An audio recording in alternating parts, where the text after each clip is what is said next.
Very proud of Farouk Kibet. Yeye ndiye ameharibu hii serikali yetu na kukoroga. Sema hatupangwingwi, lakini huyu Farouk sio mtu wa kiburi, ni mtu wa kunyorosha kazi. Mimi naona ofisi ya Farouk hata ni ile ya rais wetu wa Kenya. Lakini hamkusema zile shida huyu Farouk Kibet anapatia wajumbe. Kienda kwa ofisi ya naibu wa rais, wacha tuseme tu kweli. Farouk hapo nje ndio anatunyorosha sana. Huyo msaidizi wa rais ndio alianza kukoroga siasa yetu hapa. Huyu msaidizi wa rais unamjua? Si unamjua? Unamjua? Kuna mtu amjui? Fortunately, at this juncture, I am afraid that we cannot provide conclusive information on some of the questions the public and members of the press could be having. This is why Deputy President Kindiki might not survive in the Kenya Kwanza government in 2025. You are eloquent, my brother. You are intelligent, my brother. I am confident that you will do that which I have missed for the last 2 years. I know you will. The political honeymoon between Deputy President Kindiki and President Ruto appears to be coming to an abrupt end.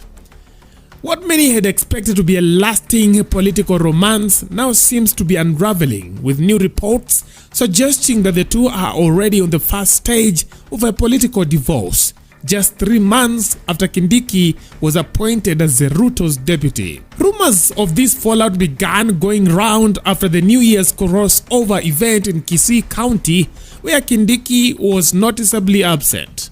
The event, attended by Ruto and his entire administration, was one where Kindiki was expected to play a leading role ahead of the president's arrival. Instead, Kindiki's no-show, compounded by his failure to issue an official explanation, raised questions among his supporters and critics alike. Social media detectives quickly jumped on the case, uncovering what they claim are indications of an impending split between Ruto and Kindiki. The findings were jaw-dropping.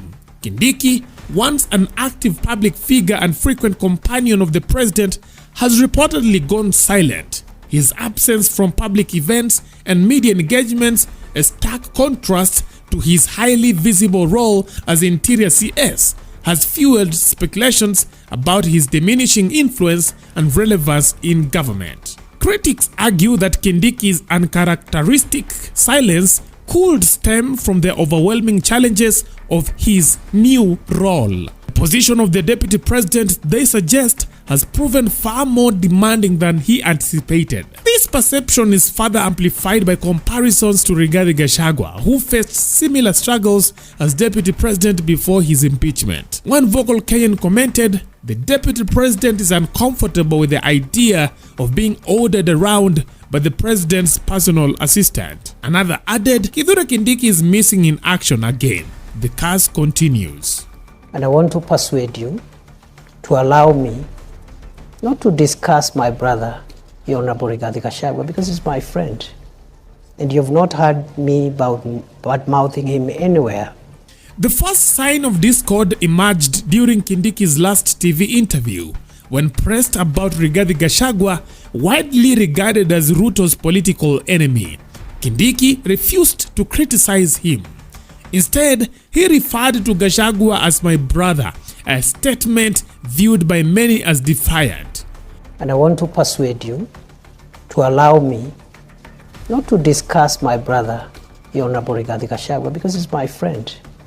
And you've not heard me bad-mouthing him anywhere before, when he was in this office, or even after he left office. So please spare me, because it is not right. It is wrong to start comparing myself with the predecessor or someone who occupied this office now, or in the past, or a person who would occupy it in the future. Are you being cautious, Your Excellency? The region you come from is very restive, and it's quite a significant. It has quite a significant portion in terms of votes. Are you being cautious now? When I ask you the question of lessons you've learned, are you being cautious not to antagonize the former deputy president? I have no reason to antagonize anybody. For what? Your Excellency. Your Excellency, perhaps just to buttress on what John Kithure said, when it comes to lessons learned, many have said that the seat that you occupy now, the deputy presidency, has some sort of curse. They've called it the curse of the deputy presidency. And every individual who's held this seat has had some sort of, falling into political oblivion. Do you believe that you have the magic wand to change this so-called curse of the deputy? I don't believe any seat is cursed. Let's start from there. Secondly, I don't think it is a priority to start thinking whether I will survive in this seat or not.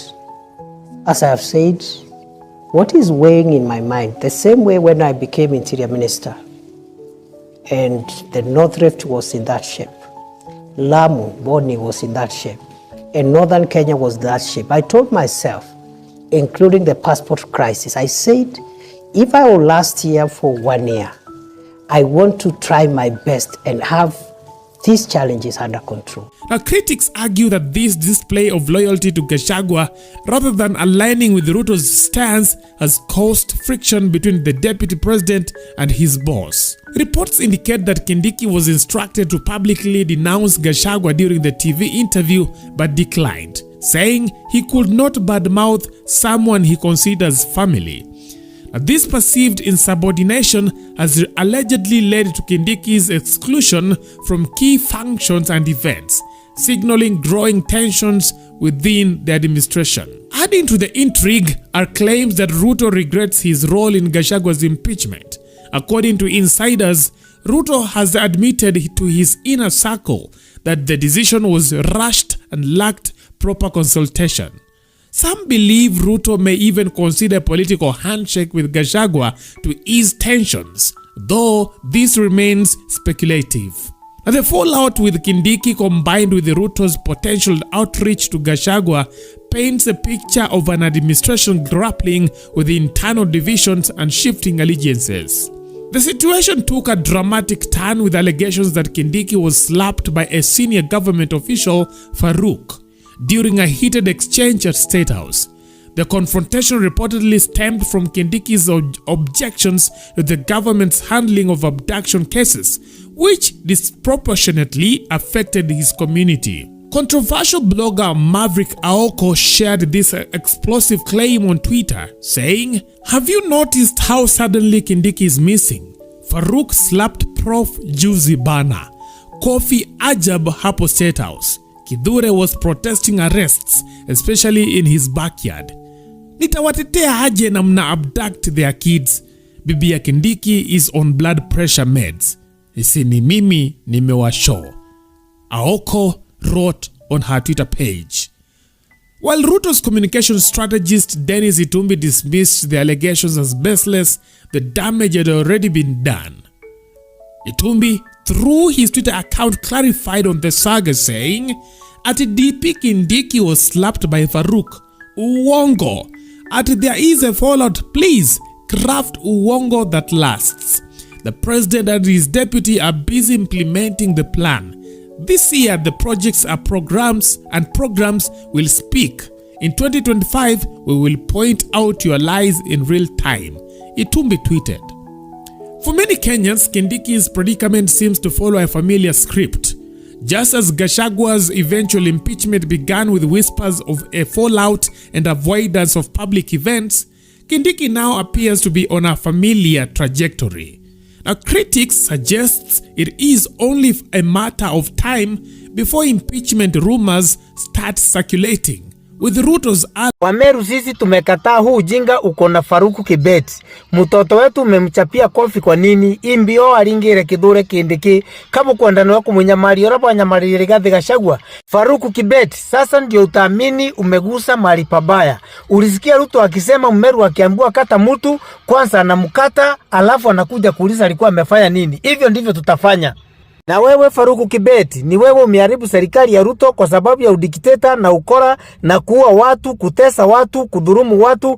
Tajua sisi ni Wameru, hatutakubali umukalie Kithure Kindiki kama bibi yako. Hatutakubali mtese mtoto wetu Kithure Kindiki vile mlitesa Rigathi Gachagua. Ndio sababu wasanii wa Meru wanakasirika, wanasema hata Ruto ni kasi ya mafi, hata wewe Farouk Kibet ni kasi ya mafi, mambo yote ni kasi ya mafi, kazi ya Kenya Kwanza ni kasi ya mafi, hata kuadapt vijana wetu ni kasi ya mafi, hata maendeleo ya Kenya Kwanza ni kasi ya mafi. Ndio maana hata Biblia inasema wale wako na tabia kama senyu, nyinyi wote ni mashonde, ni kasi ya mavi.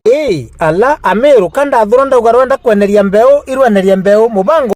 Niliwaambia siku moja itafika na Ruto atapata justice. Mambo na abductions, stories za abductions zimeanza kulipuka. Sijui kama mnasikizanga hizo news, zimeanza kulipuka. Niliwaambia mtaniamini hii mambo nawaambia. Wenye kama mnanitusi nataka mnitusi sasa. I want you to play for you this clip. Nitakuchezea clips mbili. Kwanza nitaanza na clip ya Mwengi Mutuse, MP ambaye alipeleka motion parliament ya kufuta Gachagua kazi. Usikie ile kitu amesema, then nikuweke ya Didmas Baraza usikie chenye mtu pia alisema. There is a whole political strategy by Rigathi Gachagua to stage manage things that will make the government look bad. You stage manage, you tear gas yourself, you stage manage, you kidnap someone who is critical to the government. Now, huyo ni Mwengi Mutuse. Umesikia vile amesema vizuri sana. The one mtu ambaye ako behind all this abduction si mwingine ni Rigathi Gachagua. Nataka nikuplay tena ya juzi ya Didmas Baraza akisema the same allegations. Na sasa kila mtu sasa wanasiasa wote sasa wanaamini ile vitu nilisema kuwa Gachagua ndiye anateka wa Kenya nyara, kuharibia Ruto jina na kujinufaisha kisiasa. This thing is going to end.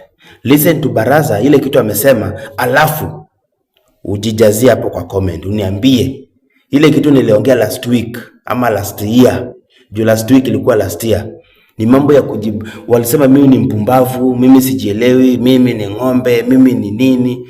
Wakasema mimi ni blogger wa serikali. Bro, nikikwambia hata huyu Ruto sijamuona na macho yangu, hutaamini. Sikiza chenye Didmas Baraza aliongelesha huyu Rigathi Gachagua. Our former deputy president, Rigathi Gachagua, I want to address you, sir. We are aware that you have formed a self-kidnapping squad to paint our government in a bad light. We are aware that you are running a racket, a syndicate, especially within Nairobi and central Kenya, where you pay bloggers, not all of them, to engage in spirited campaigns, maligning names of our top leaders in our country, and then dramatically you have them arrested. We are aware that you are the architect of these kidnappings and the script writer. The person who is writing this script for you to execute, we are told, is our drama sensation, Cleophas Wahungu Malala. So I want to ask the Inspector General of Police that you have a duty to arrest those who are self-kidnapping themselves, and above all, the mastermind, the architect of those syndicates. We will be happy as a country to see, because the police have got every necessary and the required expertise to locate any missing person and take action on whoever made that person to miss for whatever number of days.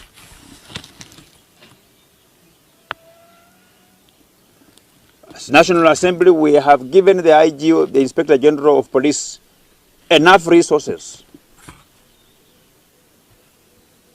There is no way somebody can be kidnapped and disappear for a week, for 2 weeks, for 3 weeks.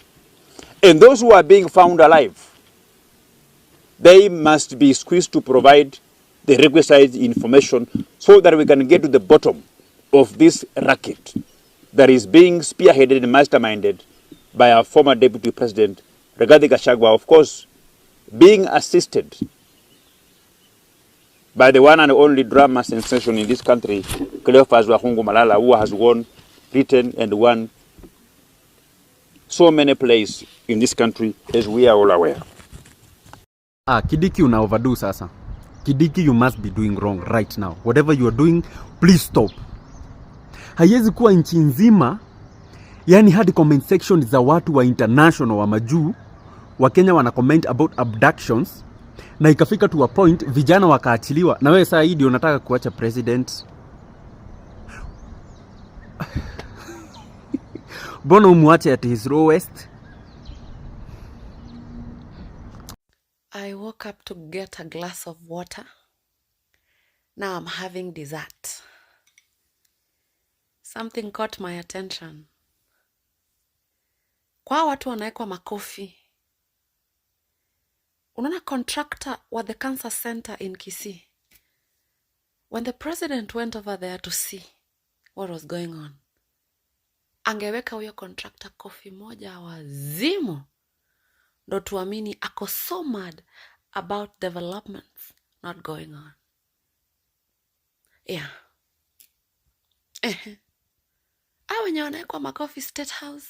Mwingine sijui alipigwa makofi sijui wapi. Yo. Those are your personal issues. We care less. But unaona huko kwenye ulienda kukagua miradi huyo ungemzaba tu moja pa na kumuuliza mbona hajafanya wajibu wake.